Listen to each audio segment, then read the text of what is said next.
Busa asuhan itu dimiliki dan dijalankan dua wanita berusia 29 serta 37 tahun. Korang dapat bayangkan tak, 15 bayi dan kanak-kanak dijaga oleh 2 orang.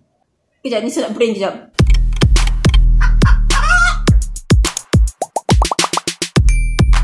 Assalamualaikum, hi guys, so welcome back to the Kainis channel. Bisa ada sesuatu berita yang agak mengejutkan yang Nisa nak kongsikan bersama subscribers di Kainis channel. Jadi sebelum ni Nisa ada bahaskan isu mengenai kes kematian adik Ryan yang terjatuh di Perigi, adik Fawaz yang telah diculik selama 3 bulan macam tu. Okay. Nisa juga ada bahaskan isu mengenai kes kematian Temo untuk mendapatkan keadilan bagi kes kematian Temo. Nisa akan rasa ralat lah kalau Nisa tak bahas mengenai kes kematian adik Syifa.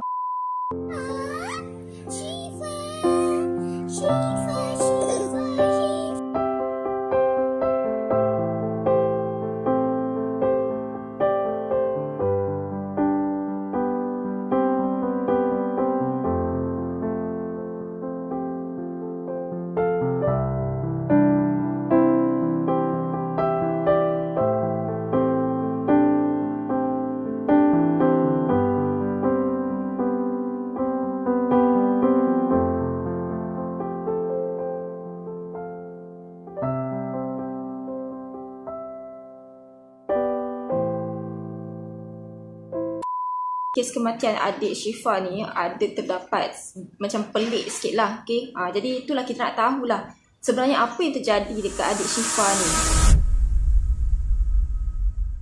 Ini sumber daripada berita harian. Seorang kanak-kanak perempuan berusia 15 bulan meninggal dunia selepas dipercayai lehernya tersangkut pada kain buaian di pusat jagaan Taman Nusari Aman 2, Bandar Seri Sendayan pada 22 hari bulan 2, 2022. Okay.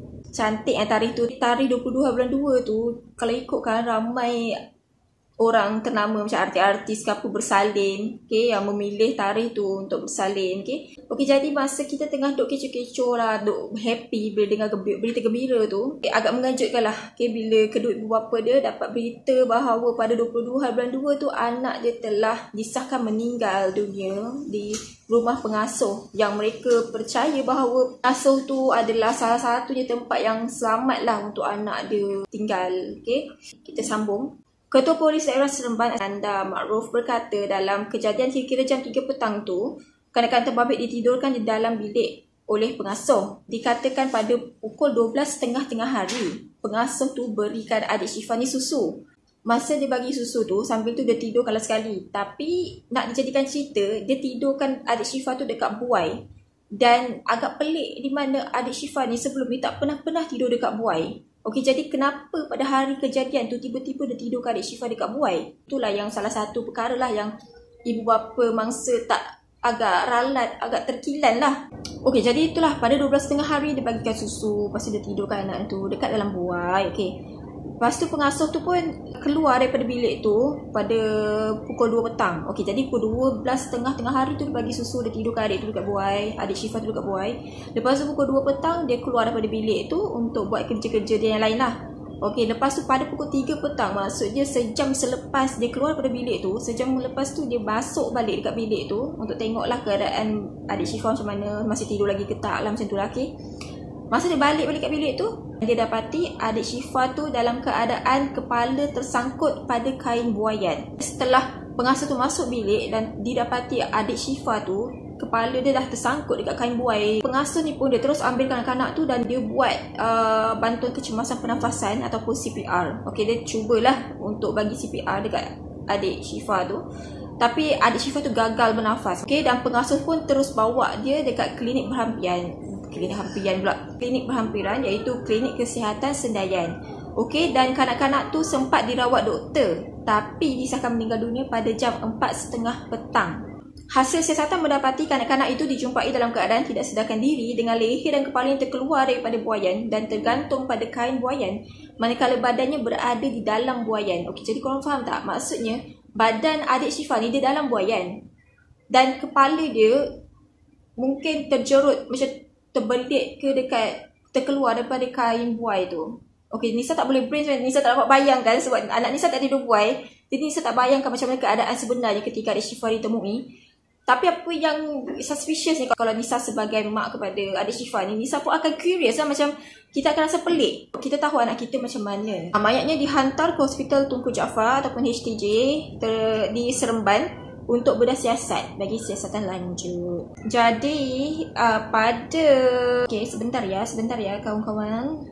Jadi kemudiannya pada 23 hari bulan 2 tu, Berita Harian ada keluarkan satu artikel ni di mana 18 individu dipanggil bantu siasatan. Menurut artikel ni, polis sudah merakam percakapan 18 individu bagi membantu siasatan. Ketua Polis Daerah Seremban iaitu Nanda Ma'ruf berkata antara yang diambil keterangan itu termasuklah pengasuh dan ibu bapa kepada bayi atau kanak-kanak yang dihantar ke pusat asuhan terbabit. Beliau berkata pihaknya juga telah mendapat keputusan hasil bedah siasat terhadap kanak-kanak berusia setahun 3 bulan itu. Hasil bedah siasat daripada Jabatan Perubatan Forensik HTJ Seremban pada pagi tu, punca kematian adalah disebabkan tekanan di leher. Nanda berkata hasil siasatan awal mendapati pusat jagaan kanak-kanak itu juga tidak berdaftar dengan Jabatan Kebajikan Masyarakat JKM dan beroperasi sejak penghujung tahun 2019.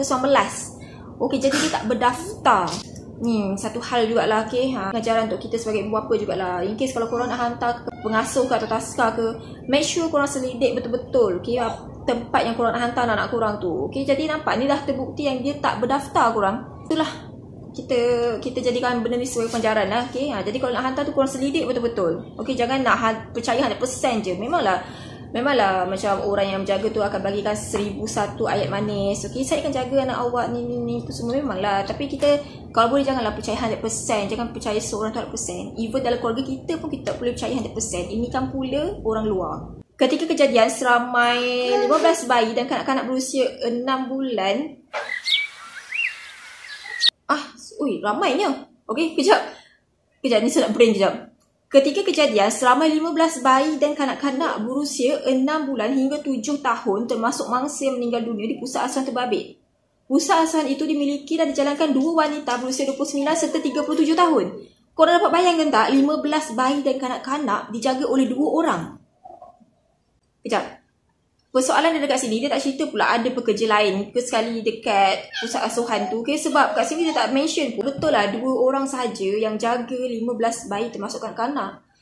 Wow. Saya tak tahulah macam mana. Jadi sekarang ni kita pergi pula ke Facebook ayah mangsa iaitu Encik Yusri Yusof. Di mana Encik Yusri Yusof ni lah yang telah membuka satu-satu persoalan mengenai kes kematian anak dia ni. Kes kematian adik Syifa ni dah viral pun satu Malaysia. Jadi kita harap janganlah viral sampai ke negara seberang, ke Thailand ke. Sebab kes Timur pun tak settle lagi korang. Jadi ayah adik Syifa ni telah meminta pendapat daripada forensik di luar negara mengenai kesan jerutan dekat leher adik Syifa tu. Dan apa yang mengejutkan adalah apabila pakar forensik tersebut mengatakan bahawa kesan jerutan yang ada dekat leher adik Syifa tu bukan jerutan kain. Tapi kesan yang berpunca jerutan tali, wire ataupun kabel. Dan ada komen yang bertanya, tak ada CCTV ke dekat tempat pengasuh tu? Ada sumber mengatakan bahawa sebelum ni tempat asuhan tu ada CCTV, tapi disebabkan dia baru berpindah, sebab itulah CCTV tak ada. Tu Nisa tak pastilah betul ke tak. Tapi yang pastinya tak ada CCTV.